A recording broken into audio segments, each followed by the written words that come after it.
Baik, Ustadz, dimulai Ustadz. Iya, boleh. Eh, Baik, kepada Ustadz Didik Eli Agus Landik, waktu dan layar saya persilahkan. Baik, terima kasih. Bismillahirrahmanirrahim. Assalamualaikum warahmatullahi wabarakatuh. Waalaikumsalam warahmatullahi wabarakatuh. Alhamdulillah, wassalatu wassalamu ala rasulillah. Segala puji bagi Allah, salawat dan salam kepada Nabi kita Nabi Muhammad SAW. Ayah bunda, dimanapun ayah bunda berada, mudah-mudahan Allah senantiasa memberikan kesehatan lahir batin dan anak keturunan yang soleh solehah. Amin ya Allah ya Rabbal Alamin. Terima kasih saya ucapkan di Teteh Fitri dan Islamic Parenting, dan juga ayah bunda dimanapun berada, boleh ya silakan. Jikalau mendengar suara saya dengan jelas, boleh di absen di kolom chat ya, nama dan asalnya dari mana. Dan terima kasih sudah mengaktifkan videonya. Saya bisa melihat Pak Haji ya dari jauh sekali ya. Katanya dari mana Pak Haji? Dari Batauga, Buton Selatan. Masya Allah ya, Alhamdulillah bisa berjumpa. Salam kenal, salam silaturahmi. Saya Didik Eli dari Bandung. Dan juga ada Bunda Anis dari Kalimantan, ada Bunda Malira dari Jogja, dan ini Bunda Srianti dari Cirebon. Masya Allah. Sehat selalu ya Bunda. Ini Alhamdulillah jadi kangen ke Cirebon ini. Pernah safari dakwah ke Cirebon ya. Masya Allah, mudah-mudahan Bunda Srianti, sekeluarga semuanya diberikan kesehatan oleh Allah Subhanahu wa Ta'ala. Dan juga ya Bunda yang lainnya. Baik, Alhamdulillah di malam hari ini mudah-mudahan menjadi majelis yang bermanfaat, yang mendapatkan rahmat dan kasih sayang dari Allah Subhanahu wa Ta'ala. Kita awali dengan bacaan basmalah. Bismillahirrahmanirrahim. Baik, Bunda, sangat menarik sekali di bulan Juli ini karena materi-materi yang berkaitan dengan Gen Z ya, yaitu anak sekarang ya, bahkan ada generasi alpha. Mungkin di antara kita beda-beda ya untuk usia anaknya. Ada yang mungkin masih kecil, ada yang udah gede. Jadi kita bahasnya secara umum saja. Nah, yang pasti di sini ada pembahasan di mana anaknya sudah gede. Nah, entah mungkin ponakan atau anak ya, itu tren pacaran dan menunda nikah gitu ya. Kalau diingat-ingat, kalau zaman dulu menikahnya usia berapa ya Bunda? Apa usia di zaman berapa? Jadi kalau di zaman dulu kan ada tren ini ya, nikah dini gitu ya. Nikah dini, bahkan orang tua saya, orang tua itu biasanya habis lulus SD langsung nikah ya, sehingga anaknya udah pada gede gitu kan, udah pada gede dan merekanya alhamdulillah masih masih sehat gitu kan, masya Allah gitu ya. Nah tapi kalau ayah bunda sekarang ngobrol dengan anak zaman sekarang, itu sampai ada anak itu yang nggak mau nikah. Nah kenapa nggak mau nikah? Katanya pernah lihat orang bertengkar kalau rumah tangga. Jadi ngelihat rumah tangga tuh kok tidak ada bahagianya. Ngelihat orang yang berumah tangga capek ngurus anak, ngelihat orang yang berumah tangga berantem karena urusan ekonomi, bahkan banyak yang bercerai gara-gara mereka mungkin hal yang sepele. Nah, kira-kira sekarang ayah bunda yang sudah menikah, ada yang ke 10 tahun menikah, 15 tahun menikah, 20 tahun, sampai hari ini kira-kira bahagia tidak dalam pernikahannya? Gitu kan ya. Alhamdulillah. Ada yang mengatakan ya bahagialah, buktinya sampai hari ini saya masih bertahan dengan pasangan saya. Ternyata ada kasus sampai hari ini kita bertahan, ternyata bukan karena bahagia, tapi karena memang punya anak. Sehingga dipertahankan, walaupun mungkin boleh jadi sakit, walaupun boleh jadi eh, banyak capeknya, sedihnya gitu. Nah, tetap dipertahankan karena punya anak. Jadi kalau kata orang Sunda namanya awet rajet, gitu ya. Kata orang Sunda awet rajet itu usia pernikahannya panjang tapi tidak ada kebahagiaan. Subhanallah. Nah, hari ini anak zaman sekarang takut untuk menikah. Nanti bunda boleh sharing ya, mungkin di Kalimantan, di Sulawesi, di Jawa, di mana apakah sama anak zaman sekarang takut menunda nikah gitu ya. Nah, tapi sebenarnya saya berbicara ini ada menggunakan data juga. Bahkan data dari pencatat pernikahan itu dari usia pernikahannya sudah semakin tinggi. Katakanlah misalkan dulu usia anak 25 tahun itu, apalagi anak perempuan, kayaknya kalau belum ada jodohnya itu malu gitu ya. Mana kok belum ada jodoh gitu kan. Jadi malu kalau anak perempuan usia mungkin 25 itu belum menikah. Nah, usia 25 zaman sekarang mungkin masih nggak apa-apa lah, kejar karir dulu gitu kan, S1, S2, bahkan mungkin bekerja, dan akhirnya di usia mungkin 25 tahun sampai 30 bahkan lebih itu belum mau menikah. Sedangkan orang tuanya, aduh, ayo dong, misalkan menikah, ayo udah pengen punya cucu, gitu kan. Akhirnya ternyata ada yang ditunda. Sampai kalaupun mereka menikah, ya udahlah mau menikah, tapi belum mau punya anak dulu, gitu kan. Mereka menunda punya anak. Bahkan yang lebih ekstrim gak mau punya anak karena ya tadi dianggap capek punya anak gitu. Nah, ternyata banyak alasan. Yang pertama, alasan finansial gitu ya, dengan susahnya mungkin nyari pekerjaan ya, belum mapan, apalagi sekarang zaman materialistis ya, serba kalau kita sebagai orang tua mungkin ya bahasanya ya minimal kerja apa gitu kan. Nah, tapi kayaknya zaman sekarang banyak orang yang pengen membuktikan bahwa dia mungkin kaya, bahwa dia punya A, B, C, dan D, sehingga kalau belum mapan itu dia seakan-akan belum berani untuk menikah. Nah, kalau ayah bunda dulu kira-kira milih mapan dulu atau modal nekat nikahnya, gimana tuh? Jadi kita belum punya apa-apa gitu ya. Tapi justru mungkin perjuangan kayak gitu ya. Jadi ya, karena mungkin belum punya apa-apa, mungkin dari mulai ngontrak ya, mungkin mulai naik motor, kehujanan ya, akhirnya ya hari ini mungkin merasakan bagaimana kebahagiaannya. Jadi memang ada perlu keberanian untuk bagaimana menikah itu sendiri. Nah, mental itu sudah mulai hilang di anak-anak generasi kita ini. Mentalnya ini memang generasi kita ini cerdas, pinter. Itu kalau informasi ya Bunda, informasi anak-anak itu pinter, main HP-nya pinter ya, ngobrolnya pinter. Nah, sehingga orang tua kadang-kadang memang kita kalah pinter oleh anak. Nah, tapi kalau masalah mental, itu boleh jadi anak kita ini lemah mentalnya. Katakanlah kita generasi mungkin tahun 80, tahun 90 ya, ketika itu memang tidak pinter, tapi tangguh. Oh, subhanallah ya, tidak pinter katanya, tapi tangguh. Kayak inget gak ya Bunda, dulu zaman punya TV. TV zaman dulu kalau rusak digimanain Bunda? Misalkan sinyal nggak ada, terus banyak semutnya gitu, digimanain coba kalau TV zaman dulu? Dipukul kan, der gitu kan. Saya ingat gak ada yang punya TV nggak zaman dulu. Jadi kalau TV zaman dulu itu ada semut-semutnya atau agak rusak, dipukul itu TV-nya, baru nyala lagi, baru bagus lagi gitu. Nah, itu karena dipukul jadi kuat. Nah, kalau anak zaman sekarang misalkan atau TV zaman sekarang agak rusak, dipukul kayaknya LCD-nya rusak gitu ya. Nah, itu pun sama, anak generasi zaman sekarang memang cerdas, pintar, tapi mentalnya itu mereka belum siap, termasuk mental menghadapi pernikahan, mental mungkin menghadapi kehidupan dan seterusnya. Banyak sekali, itu salah satunya tentang bagaimana alasan mereka tidak siap menikah. Nah, sebenarnya tanggapan dalam Islam adalah bagaimana menghadapi tren pacaran menunda nikah ini adalah tentu tidak ada pacaran dalam Islam, gitu ya. Kalau misalkan kita sebagai orang tua anak kita pacaran, harusnya jangan bangga karena dalam Islam tidak ada namanya pacaran. Justru kita sebagai orang tua jadi khawatir, jadi deg-degan, jadi was-was, apalagi punya anak perempuan dan sudah gede, lalu ternyata ada yang menyukainya, ada yang ngajak jalan gitu kan, mulai chattingan, ada yang sampai video call gitu, orang tua sampai deg-degan. Kenapa? Ya karena bagaimana dalam Islam tidak diajarkan pacaran, bahkan itu bisa mendekati zina dan itu bisa menimbulkan dosa.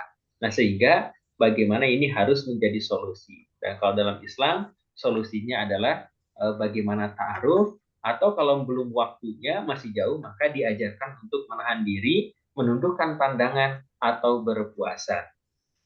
Nah, nanti kalau anaknya sudah gede atau mungkin boleh jadi ada di antara kita, maka dalam Islam kan sangat mudah ya bagaimana menyederhanakan mahar. Ini kalau di daerah-daerah ya, ini di mana tuh di Sulawesi ada yang berapa tuh? ayah berapa katanya maharnya itu yang paling tinggi ya. Iya. Ada yang ada nggak benturkan dengan budaya gitu kan ya Iya. maharnya. Kalau di sana gimana budayanya ayah Laode? Dan ya mahal. Iya, sekitar berapa tuh? Biasanya ada nominal ya? Ya ada beda-beda kalau Sulawesi Selatan dengan Sulawesi Tenggara, Utara itu beda-beda. Tapi umumnya eh, ada uang panaik, ya uang sebelum menikah itu macam-macam lah. Jadi Allah, Masya sangat Allah. memberatkan. Allah, Kecuali sudah kecuali sudah siap-siap mental, siap secara finansial memang sudah siap. Masya Allah gitu kan ya. Ya, Iya. Iya kalau di Sunda kayaknya beda-beda juga ya. Kalau di Sunda ya. Beda lagi di Sunda ada beda lagi gitu kan ya. Masya Allah. Dan memang ya itu mungkin ada yang sehingga ya bagaimana untuk menunda nikah gitu kan atau misalkan orang tuanya. Jadi akhirnya anak-anak zaman sekarang malah larinya ke pacaran gitu kan. Dan itu jikalau ini dibiarkan jadi ada pergaulan bebas. Bahkan di luar negeri itu mereka memang tidak menikah ya. Jadi mereka udahlah nggak apa-apa nggak menikah tapi mereka bagaimana sudah bisa hidup bareng dan seterusnya dan itu adalah budaya yang tidak baik dan itu adalah tidak dicontohkan dalam Islam gitu ya banyak nanti bisa dibaca lagi ya modul yang sudah saya tulis, yang sudah kita tulis yang sudah bagaimana dibahas kelas Islamic Parenting gitu ya. Nah dan termasuk ini harus dukungan orang tuanya dan harus bagaimana tadi ya bukan daripada budaya yang mungkin terjadi, tapi mudah-mudahan kita bisa bagaimana mengikuti ajaran Islam yang seharusnya. Kalau dalam Islam gitu kan menyederhanakan maharnya, bahkan di zaman Rasulullah SAW itu ketika itu nggak ada yang punya mahar nyari dulu deh apa yang bisa dilakukan ada yang menjual baju perangnya gitu kan ada yang hanya dengan cincin gitu kan ada yang dengan hafalan bahkan ada dengan masuk ke dalam Islam lalu si perempuannya ridho bahwa itu adalah maharnya gitu ya jadi itu dalam Islam tidak memberatkan lalu yang kedua sedikit kita ulas tentang akhlak anak di tengah krisis role model. Nah, krisis role model ini adalah bagaimana apa yang mereka lihat, apa yang mereka dengar, dan apa yang mereka idolakan, gitu kan ya. Nah, ini yang diidolakan ini menjadikan biasanya role model. Nah, tak jarang juga anak kita masuk pesantren, tapi tetap masih suka dengan role model yang tidak seharusnya. Masih suka K-pop, masih suka budaya-budaya luar ya, yang menjadikan sebenarnya tidak baik bagi anak kita yaitu kan mungkin ngelihat budayanya akhirnya dianggap cantik itu membuka aurat gitu ya dianggap keren itu ya dia yang bisa mungkin joget yang bisa nyanyi dan seterusnya akhirnya ternyata krisis role model dan ini yang menjadikan kita sedih karena mereka ternyata lupa kepada bagaimana yang seharusnya diidolakan. Siapa idola kita? Yaitu baginda Nabi kita Muhammad Sallallahu Alaihi Wasallam. Laqad kana lakum fi Rasulillahi uswatun hasanah. Ada suri teladan di baginda Nabi kita Muhammad Sallallahu Alaihi Wasallam. Nah, katakanlah misalkan kita belum bisa nih bagaimana mempelajari Rasulullah. Nah, maka bagaimana salah satunya untuk mengetahui atau dekat dengan role model itu adalah para pewarisnya. Siapa para pewarisnya adalah ulama, yaitu guru-guru, para ustadz, para kiai, tuan guru itulah bagaimana para pewaris Nabi. Itulah orang-orang soleh. Makanya hari ini harus didekatkan dengan ulama, orang-orang soleh, maka jadikanlah mereka role model. Tentu yang mungkin boleh jadi yang ulama atau orang soleh, ustadz, guru yang lurus, yang bagaimana hanya mengharap ridho Allah Subhanahu wa Ta'ala majelisnya mengingat Allah, majelisnya mendatangkan kebaikan, maka datangkan anak-anak kita dekat dengan majelis agar bagaimana mendapatkan cahaya ilmu, cahaya hidayah, kebaikan, hati yang tenang, menjadi akhlaknya baik dan beradab. Nah, dan kalau ternyata diingat-ingat hari ini, kadang-kadang anak kita udah nggak mau datang ke majelis, jangankan ke majelis lah, ke masjid aja, udah nggak mau itu datang ke masjid sampai DKM-nya bingung gimana supaya anak muda datang ke masjid. Dipasanglah wifi itu di masjid. Bukannya sholat malah main HP di masjid dan mereka nggak mau melaksanakan sholat. Akhirnya DKM-nya bingung juga gimana nih anak ngumpul berisik tapi nggak mau sholat. Akhirnya dicabut lagi wifi-nya. Anak ini nggak mau ke masjid gitu ya, kayaknya anti untuk datang ke masjid. Bahkan rapat di masjid aja nggak mau gitu kan, karena mereka nggak biasa untuk menginjakkan kaki di masjid, subhanallah. Maka ini adalah bentuk daripada krisis role model. Mereka tidak mengidolakan ulama, tidak mengidolakan guru-guru mereka, bahkan saking tidak baiknya ada yang menghujat guru-gurunya, ada yang melawan orang tuanya, ada yang benci kepada orang yang menasehatinya. Itu sudah menjadi krisis role model. Tidak ada wibawanya lagi, tidak dimuliakan lagi, tidak dihormati lagi itu para ulama. Bahkan Allah Subhanahu wa taala berfirman dalam Quran surah Fatir bahwa ulama itu adalah orang yang takut kepada Allah Subhanahu wa taala. Tapi memang kadang-kadang mungkin boleh jadi kita ini sulit gitu ya, mana membedakannya. Maka ulama yang lurus, ulama yang baik itu ulama yang takut kepada Allah Subhanahu wa taala. Atau mungkin ada di lingkungan kita itu bukan ulama tapi takut kepada Allah, maka itulah orang soleh dan itu harus didekatkan dengan anak dan lingkungan kita. Nah, maka untuk itu kita sebagai orang tua, sebagai mungkin guru juga gitu ya, mudah-mudahan bisa menjadi role model terbaik bagi anak-anak kita dan mereka jadi eh, apa ya, mereka senang dengan orang tuanya. Aduh, saya kalau besar pengen seperti ibu, kalau saya besar saya pengen seperti ayah saya dan seterusnya gitu ya. Nah, masya Allah, maka selalu kita akui ya, masya Allah, kalau punya guru, kalau punya ustadz, ustazah ya, nah, dan termasuk dimanapun berada pasti ketemu dengan orang soleh. Saya pernah ke Cirebon itu ya, yang bukan nggak sengaja ya. Nah, ternyata Bunda apa? Saya nginep di gurunya Bunda Sriati. Masalah saya pun belum paham ketika itu. Ya beliau ternyata datang di situ, jadi nyambung kalau ketemu dengan orang-orang soleh. Datang ke mana? Ternyata ketemu lagi. Ternyata ini.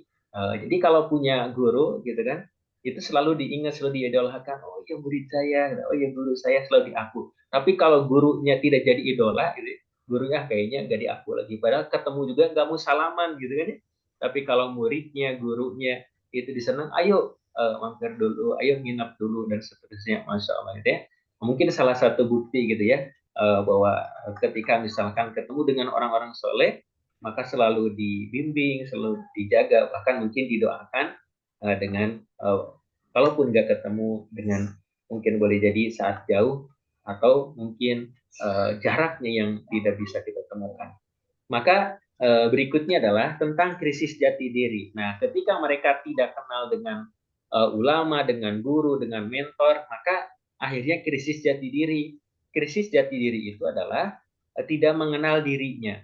Nah, kenapa tidak mengenal dirinya? Karena tidak pernah tafakur, tidak pernah merenungi dirinya. Kenapa tidak pernah? Karena sibuk. Sibuknya dengan apa?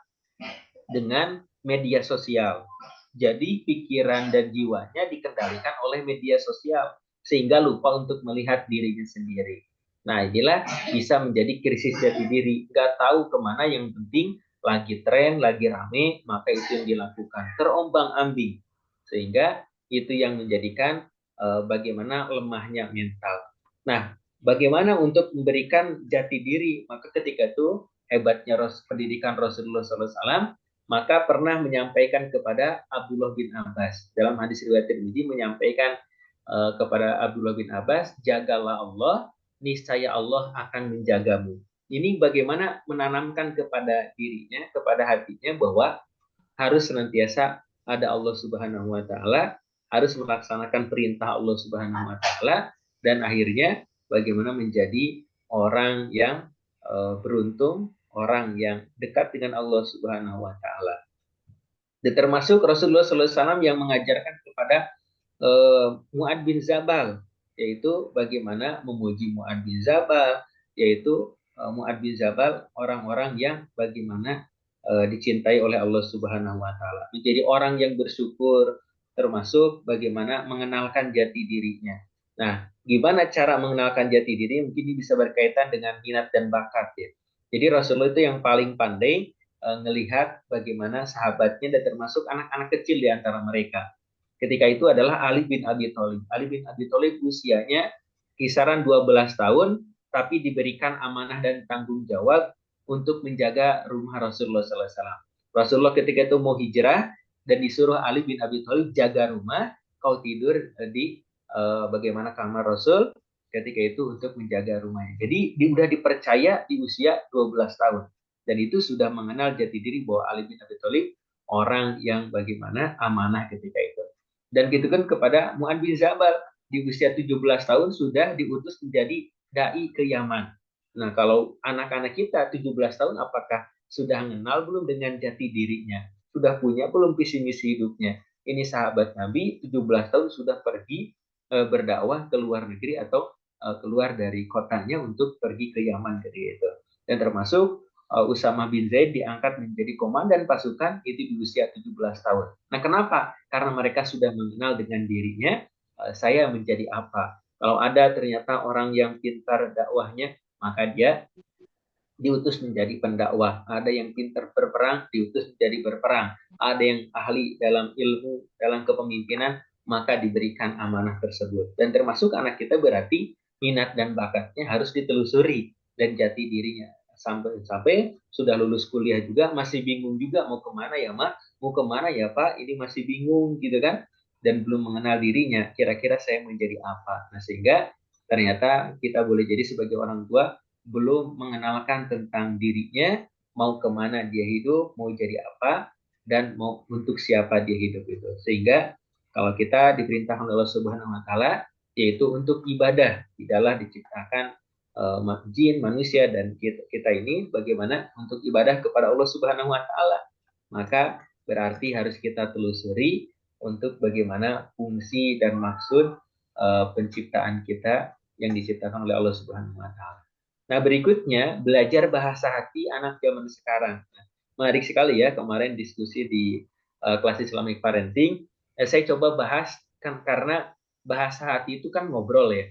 Jadi misalkan pernah nggak ayah bunda ngobrol dengan pasangannya, tadinya mau ngobrol baik-baik tapi malah jadi berantem gitu ya. Pernah nggak jadi malah berantem, bundanya ngasih kode, bundanya sudah ngomong apa, ternyata suami ngebalas obrolannya cuma sedikit gitu kan, akhirnya ibunya jadi kesel gitu ya, akhirnya bukan ngobrol yang baik malah berantem gitu ya. Atau mungkin bahasanya kan katanya gitu ya, misalkan seorang istri itu punya bahasa sendiri gitu, bahasa perempuan dengan bahasa laki-laki itu berbeda juga ya, kosakatanya perempuan lebih banyak, laki-laki lebih sedikit. Misalkan kata terserah, nah ini kata terserah, kata menurut perempuan apa nih artinya gitu ya. Nah, bagi laki-laki itu kan gak ngerti terserah itu apa gitu kan, tadinya mau ngobrol baik gitu kan, akhirnya ya ternyata gimana mau mungkin dari hati ke hatinya, karena dari bahasanya itu udah nggak ngerti terserah itu apa gitu kan. Ya kata laki-laki terserah, ya udahlah gimana ayah aja gitu kan, tapi ternyata disalahin gitu kan, karena bukan itu maksud terserahnya gitu kan. Atau ditanya lagi, mah nggak apa-apa gitu kan, nggak apa-apa. Nah ternyata oh yaudah nggak, kalau nggak apa-apa oke gitu kan, ternyata nggak apa-apanya itu ternyata artinya lain lagi. Jadi apa artinya nggak apa-apa ini gitu kan, nggak apa-apa gitu kan, ternyata ada apa-apa gitu. Jadi nggak apa-apanya versi daripada perempuan dengan laki-laki itu berbeda. Mungkin ya laki-laki udah aja karena simple lurus aja gitu, udah nggak apa-apa gitu ya. Atau apa kata-kata apa lagi gitu kan ya. Mungkin banyak hal yang lain sehingga nggak mengerti dari hati ke hati atau dari bahasa itu sendiri. Mungkin bisa dikatakan dari perempuan itu ketika ngobrol atau udah keluar kata-kata yang tadi, ya udah nggak apa-apa, terserah gimana aja, gimana ayah aja, itu mungkin atau diam gitu ya, itu mungkin di mana titik fase ya perempuan atau seorang istri itu udah capek atau udah nggak ngerti, udah kesel duluan gitu, jadi udah kata aja terserah aja gitu ya. Nah, sedangkan bagi laki-laki itu tidak mengerti apa yang dibahasakan, apa yang diobrolkan ketika itu. Nah, menariknya ini aktivitas di surga itu ternyata salah satu aktivitasnya adalah ngobrol. Nah, barangkali ada yang baru tahu ya, aktivitas di surga itu adalah ngobrol gitu kan. Nah, ngobrolnya seperti apa yang ngobrolnya, yaitu penuh dengan kedamaian, penuh dengan kehangatan ya. Bagaimana tidak ada rasa cemas, tidak menyinggung, tidak ada dendam gitu ya. Dan ini bagaimana di surga itu bisa dipertemukan kembali dengan keluarga dan anak-anaknya. di Quran surah As-Saffat ayat 50, dan sebagian mereka menghadap kepada sebagian yang lain sambil bercakap-cakap. Jadi itu sambil ngobrol gitu kan ya. Di surganya itu adalah ngobrol. Nah, termasuk di Quran surah Maryam ayat 62, yaitu mereka mendengar percakapan yang tidak mendengar percakapan tidak berguna, ilah ilah salam, kecuali salam, dan mereka memperoleh rezeki di dalamnya setiap pagi dan petang. Jadi di dalamnya itu ngobrol gitu, ngobrol dengan pasangan, dengan anak gitu kan. Dan termasuk bagaimana di Quran surah Tur itu bisa masuk surga sekeluarga ya. Nah, masuk surga sekeluarga. Tur 26 27 lanjutannya, karena di dunianya mereka takut oleh azab Allah Subhanahu wa taala. Di dunianya itu takut dengan maksiat, dosa di dunianya. Nah, sholat dong. Nanti takut Allah marah. Jadi di dunianya terus ngajak anaknya, keluarganya supaya terhindar dari azab siksa api neraka. Nah, ketika di surga itu bisa dimasukkan di surga sekeluarga. Itu jadi ngobrol lagi, ketemu lagi, gitu kan? Dan tidak ada ucapan yang jelek, tidak menyinggung, tidak menyindir, tidak membuat sakit hati. Beda dengan obrolan di dunia, gitu kan? Kita sudah mencoba memahami, kita sudah coba dari hati ke hati, tapi kok tetap gak ngerti, gitu ya? Tapi tetap gak nyambung, karena memang boleh jadi suasana surga yang ada di sana belum nyampe ke dunia ini, yang kita perlu belajar, perlu dengan kesabaran, atau mungkin dengan hati yang lebih tenang lagi. Nah, makanya ketika nanti masuk surga sekeluarga, itu kan ketemu dengan pasangan, ketemu dengan anak, gitu ya. Kalau nanti cita-citanya ketika masuk surga, mau pasangannya yang sekarang apa ganti? Gitu kan, pasangannya gimana gitu ya. Gimana Allah aja gitu ya. Jadi ketika pasangannya sekarang, maka nggak usah taruh lagi ya, langsung kenal gitu kan. Dan nanti bakal berbeda, bisa lebih ganteng, lebih cantik, lebih segalanya. Karena di surga itu tempat bagaimana menyempurnakannya hawa nafsu. Menyempurnakan apa katanya? Hawa nafsu. Jadi kalau misalkan mendapatkan kenikmatan, itu nafsunya nggak habis-habis, justru tambah nikmat. Kalau sekarang di dunia, misalkan ayah bunda ini lagi lapar, apa favorit makanannya gitu ya? Saya pengen nasi goreng. Oke, dikasih lagi lapar nasi goreng. Itu satu piring nasi goreng, ya nikmat. Tapi dikasih lagi nasi goreng yang kedua, yang ketiga, itu jadi nggak enak gitu kan ya. Tapi kalau di surga justru nafsunya disempurnakan oleh Allah. Jadi kalau tadinya misalkan nikmat, tambah nikmat, dan seterusnya, makanya tidak ada ujungnya kenikmatan surga. Jadi hari ini kalau kita punya hawa nafsu, itu bukan tempatnya di dunia, tapi menyempurnakan nafsu itu adalah nanti di surganya Allah Subhanahu wa taala. Jadi nafsu termasuk, kalau mungkin laki-laki nafsu syahwat, kalau perempuan nafsu mungkin kaya raya gitu, kemegahan gitu. Karena beda dengan laki-laki dan perempuan gitu ya kan. Ternyata bilang kayaknya hidup ini ternyata gini, gini aja, kok nggak kaya-kaya gitu kan.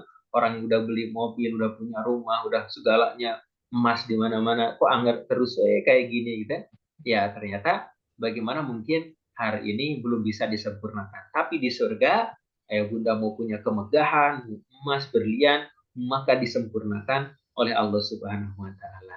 Dan termasuk bagaimana bahasa hati dengan anak-anak kita adalah berarti bagaimana komunikasi di dunia saat ini adalah bisa tanpa menyinggung, tanpa menjindir, tanpa membuat anak kita sakit hati. Dan salah satu bagaimana cara Rasulullah SAW yang teladannya itu selalu memberikan sentuhan kepada hatinya, yaitu selalu memberikan lihat situasinya, selalu ada komunikasi antara dua arah. Maka untuk itu, maka mudah-mudahan bagaimana obrolan yang boleh jadi obrolan para ahli surga itu bisa kita bawa ke dunia ini, obrolan yang bermanfaat, obrolan yang membawa kebahagiaan, obrolan yang membawa kepada ketaatan kepada Allah Subhanahu wa taala. Maka itulah review di bulan Juli ya, yang seputar bagaimana Gen Z, yang seputar tadi ada fenomena takut menikah dan tren pacaran, ada bagaimana krisis role model, ada krisis jati diri, dan termasuk bahasa yang harus diobrolkan dengan anak kita gitu kan, yang itu mungkin boleh jadi banyak lika-likunya dengan anak kita, baik ngobrol ataupun cara mendidiknya. Itu salah satu materi yang kita bahas. Maka ayah bunda tentu banyak pengalamannya gitu ya, baik dengan keluarga, dengan punya murid, dengan apa yang dibaca dan seterusnya. Boleh, kalau dari ayah bunda mau menanggapi, mau nambahin ya materi di malam hari ini, boleh dipersilahkan. Ada Pak Haji, ada Bunda Srianti ya, gimana nih perkembangan di Cirebon anak muridnya, tambah banyak ya. Boleh ya, silakan Bunda Srianti ya. Masya Allah, ini Bunda Srianti eh, ibu guru ya, kepala sekolah juga, Masya Allah. Boleh kalau ada yang mau memberikan tanggapan gitu ya. Boleh lah, Bunda Srianti. Boleh ya. Kalau Masya Allah. Di audionya di Masya Allah. Bismillahirrahmanirrahim. Assalamualaikum warahmatullahi wabarakatuh. Waalaikumsalam warahmatullahi wabarakatuh. Jin Ustad, sehat Ustad. Alhamdulillah luar biasa sehat. Mudah-mudahan bisa silaturahim lagi ke Cirebon Ustad. Amin insya Allah. Sedikit sharing Ustad tentang mental Gen Z itu yang saya rasakan sekarang itu mental itu sebetulnya dibentuknya dari lingkungan keluarga. Pendidikan itu utama dari lingkungan keluarga. Dan para orang tua muda itu sekarang yang itu overprotective sehingga anak itu tidak diberi kebebasan untuk memilih, untuk belajar bertanggung jawab atas apa yang dia laksanakan. Contoh simpelnya seperti ini. Ketika anak sedang mengungkapkan argumen mereka, berpendapat atau berselisih dengan temannya hanya dengan berebut mainan atau lain-lain, orang tuanya itu akan maju terlebih dahulu. Dia bilang, oh, jadi intinya orang tuanya itu akan membela anaknya meskipun anaknya itu salah. Seperti itu. Akhirnya pembiasaan seperti itulah yang mengakibatkan anak itu merasa apapun yang dia lakukan itu benar. Karena meskipun salah, dibenarkan oleh orang tuanya. Tidak sedikit fenomena sekarang terjadi. Yang kedua, tadi role model. Role model itu sekarang tidak sedikit juga orang tua yang bangga ketika anaknya masih usia dini itu sudah pandai joget-joget di TikTok atau yang lain-lain. Sementara mereka hanya beranggapan bahwa anak yang cerdas itu anak yang bisa calistung. Bukan anak yang memiliki empati, bukan anak yang memiliki tanggung jawab, anak yang rasa empatinya sudah tinggi, kinestetiknya bagus, dan yang lainnya bagus, namun dari calistung tidak bisa. Banyak orang tua, tidak sedikit orang tua yang menganggap anak itu bodoh, anak itu tidak bisa apa-apa, dan tidak bisa mereka banggakan kepada teman-teman mereka gitu. Masih banyak sekali, apalagi orang tua yang memiliki anak istimewa atau anak berkebutuhan khusus. Banyak dari mereka malu memiliki anak seperti itu, sehingga perkembangan anak itu ditekan, bukan distimulasi, namun ditekan dengan cara tidak boleh keluar rumah karena takut mengganggu orang lain, karena mereka malu, dan banyak sekali alasannya sehingga anak-anak tersebut tidak bisa berkembang. Dan ketika mereka masuk dunia sekolah, perkembangan mereka terhambat atau terlambat dari teman seusianya, mereka akan berpikiran yang aneh-aneh lah, seperti itu. Itu yang saya alami di lembaga pendidikan seperti itu, Ustaz. Gitu. Jadi kadang-kadang benar-benar harus sinkron antara pendidikan keluarga dan juga sekolah. Karena sebagus apapun program di luar keluarga itu tidak akan berhasil. Misalkan program di lembaga pendidikan, sehebat apapun pendidikan, program di pesantren tetap tidak akan berhasil ketika orang tuanya tidak mendukung dari pendidikan di rumahnya. Dan kadang kita lupa bahwasanya salah satu keberkahan dari ilmu itu adab kita terhadap guru. Tidak hanya adab anak terhadap gurunya, tapi adab orang tua terhadap guru. Betul, Seperti itu Masya saja, Allah. Dek. Terima kasih. Masya Allah. Assalamualaikum warahmatullahi wabarakatuh. Assalamualaikum warahmatullahi wabarakatuh. Makasih ya Allah, Masya Allah, dari sharingnya dari Bunda Astrianti dan termasuk pengalaman di lembaga pendidikannya ya. Yang pertama berkaitan dengan mental. Ya mungkin kita sebagai guru atau orang tua yang kita generasi zaman dulu gitu ya. Jadi greget dengan mental anak zaman sekarang gitu kan. Kenapa? Karena dulu mah kayaknya pendidikannya juga sampai mungkin kita pernah dilempar penghapus gitu kan ya. Jadi marahin itu benar-benar ya sampai fisik juga gitu. Tapi kan kita nggak pernah marahin guru, kita tetap hormat, tetap sayang kepada orang tua kita gitu kan. Untuk hari ini ketika misalkan anaknya yang ditegur, mungkin ada sedikit nada yang tinggi dan seterusnya, itu anak sudah nangis atau cengeng dan orang tuanya udah maju juga gitu kan ya. Jadi ini yang membuat mentalnya tidak baik-baik saja. Yang kalau zaman dulu justru berterima kasih ya orang tuanya. Makasih Bu Guru, makasih Pak Ustadz, anak saya sudah diingatkan, anak saya sudah dibina gitu kan karena sama saya sudah nggak bisa, maka makasih sama Bu Guru sama Pak Ustadz. Jadi malah berterima kasih ketika dimarahin gitu ya.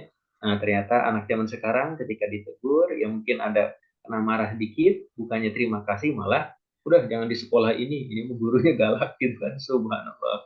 Jadi malah mungkin serba salah. Satu sisi guru harus membina karakter dan mental, ya satu sisi terhalang dengan bagaimana mungkin zaman dan hari ini yang mereka serba instan, serba canggih, serba disuguhi, sehingga mental tidak terlatih. Dan termasuk tadi yang kedua berkaitan dengan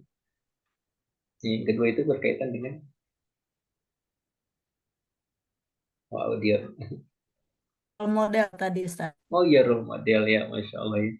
Dengan role modelnya ya benar ya, termasuk orang tua juga harus bekerja sama dengan bagaimana guru dengan sekolahnya, Masya Allah gitu ya. Kalau dulu ya itu serba berterima kasih, kalau sekarang serba nuntut gitu ya. Serba nuntut ke gurunya, ke ininya. Masya Allah, terima kasih sharingnya ini sangat bermanfaat dan sangat bagaimana menjadikan perhatian bagi kita untuk senantiasa membina gitu ya.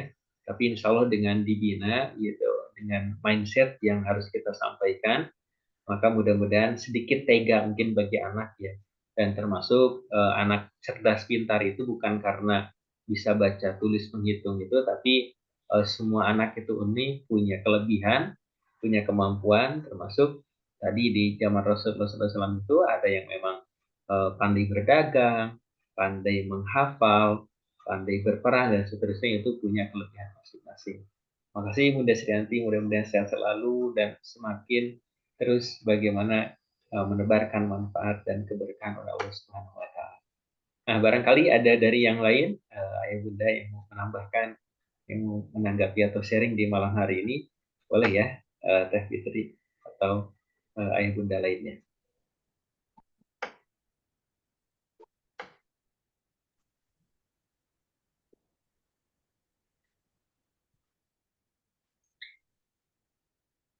Jika belum ada, kita informasikan kelas di bulan Agustus ya. Kelas di bulan Agustus ini berkaitan dengan ibu rumah tangga, karir mulia atau ketinggalan zaman. Nah, ini berkaitan yang orang tua Gen Z juga ya, dan termasuk yang sudah banyak berkarir. Jadi kita coba bahas ibu rumah tangga ini karir mulia atau ketinggalan zaman. Ada juga yang menganggap cuma hanya ibu rumah tangga gitu kan ya. Masya Allah, coba nanti kita bahas ya. Nah, lalu yang kedua, apakah sekolah kita ini sudah baik? Lalu bagaimana cara memilih sekolah untuk anak gitu ya. Dan mungkin tadi juga ya, Masya Allah, sekolah kita itu udah pada baik, semuanya udah pada keren. Bahkan kalau ada yang bunda di Cirebon, nah sekolah pendidikan tingkat TK ya, nah bisa nih di daerah Arjawinangun kalau nggak salah ya, di Bunda Srianti. Masya Allah, sudah salah satu sekolah yang terbaik ya, yang berada di sana. Dan termasuk bagaimana kita cara memilih sekolah. Lalu yang ketiga, anak minta nikah muda, bagaimana seharusnya, gitu ya. Dan yang keempat, jangan sampai anak kita tumbuh tanpa adab. Ya, ini berkaitan dengan adab dan ilmu. Ya. Dan juga jikalau ada yang butuh referensi, ya boleh buku yang kita sudah tulis, dan juga ada tersedia resume, ya. Resume tiap tahunnya sudah kita buat, bisa didapatkan. Atau pelatihan, ini pelatihan sertifikat, ya, sertifikat untuk Certified Islamic Parenting Expert, praktisi atau trainer.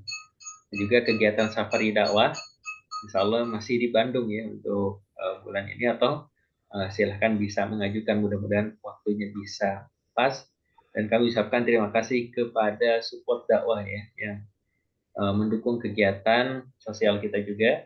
Ada One Day One Hadis, ya, kalau yang masuk grupnya boleh, ya, di situ gratis dikirim tiap hari untuk hadis-hadis, ya, yang sudah dibantu dijelaskan juga, bukan hanya hadisnya tapi penjelasannya juga lengkap di sana.